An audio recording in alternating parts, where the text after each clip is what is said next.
Hello everyone. Since boards exams हमको approach कर रहे हैं, तो अब जो है ना एक चीज़ बहुत इंपॉर्टेंट होती है, वो होती है कि how to write your answers ऐसे होने चाहिए। देखो एग्जामिनर्स यार उसके पास इतनी कॉपीज़ होती है, वो ऐसा नहीं होगा कि सारे टाइम स्पेंड करके बस आपकी ही कॉपी चेक करे एकदम टाइम दे के।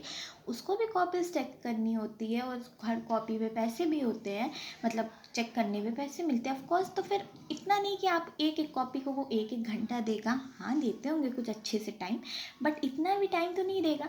तो अपने आंसर्स को ऐसे बनाओ कि हाँ वो देखे कि हाँ बच्चे को पता है और अच्छी इंप्रेशन पड़े उस पर।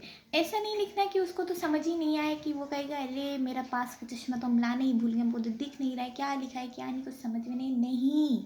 ऐसा लिखो कि वो कहे अच्छा इसमें देखो कितने अच्छे से सीक्वेंस वाइज लिखा है, कितना सही है। जैसे कि अगर है एक्सप्लेन लॉस ऑफ मोशन, तो देखो थोड़ा सा इंट्रोडक्शन फोर्स एंड मोशन के बारे में दे दो, फिर उसके बाद न्यूटन लॉ ऑफ मोशन के बारे में लिख दो, फिर फर्स्ट लॉ पे आओ, फिर इनर्शिया के बारे में। देखो अगर ये 5 मार्क्स का हो, ठीक है, तो इनर्शिया के बारे में सबके बारे में इसमें से थोड़ा थोड़ा लिखना है, क्योंकि 5 मार्क्स में हम सब कुछ नहीं लिख सकते, इतना टाइम भी नहीं होता, हमें और भी क्वेश्चन अटेम्प्ट करने होते हैं। तो थोड़ा थोड़ा सबके बारे में से ऐसा लिखो कि हाँ मतलब वो उसको आप भी जैसे तुरंत उसको कैच कर जाए ये चीज़, है ना। तो कहीं एप्लीकेशन लिख दो। देखो अब आप कहोगे क्या सब लिख लेंगे, सबका टाइम होगा, नहीं सब में से कुछ कुछ, लेकिन तरीका तो देखो इस तरह से करके कि मतलब कि उसको थोड़ा सा इम्प्रेस तो हो जाए वो, ठीक है।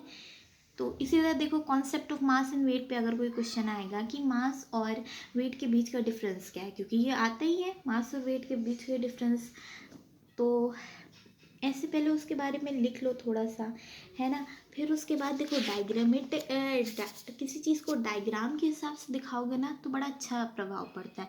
तो थोड़ा सा डायग्राम्स की हेल्प ले लो, उस तरह से करो तो अच्छे से वो चीज़ उनको क्लिक कर जाती है ना। तो ऐसे आंसर्स लिखने होते हैं। अब मानो आया 5 किंगडम्स क्लासिफिकेशन, ये तो आता ही है।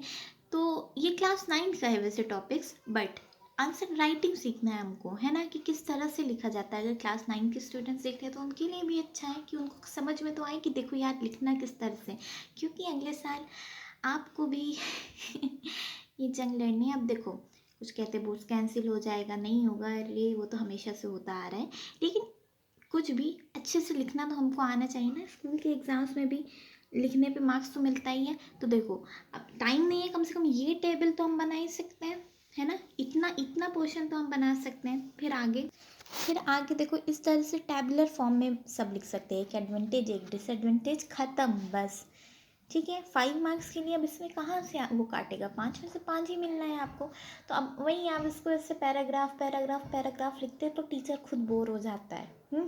टीचर के मूड पे भी कुछ लोग कहते हैं ना टीचर का मूड नहीं सही होगा तो ऐसे में, अरे तो उसका मूड ऐसे बनाओ ना कि वो आपका आंसर देख के एकदम खुश हो जाए। तो this is it for today, और अच्छे से पढ़ाई करो।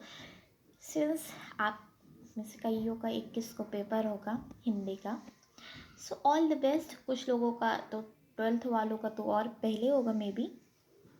अच्छे से पढ़ना, ठीक है। All the best.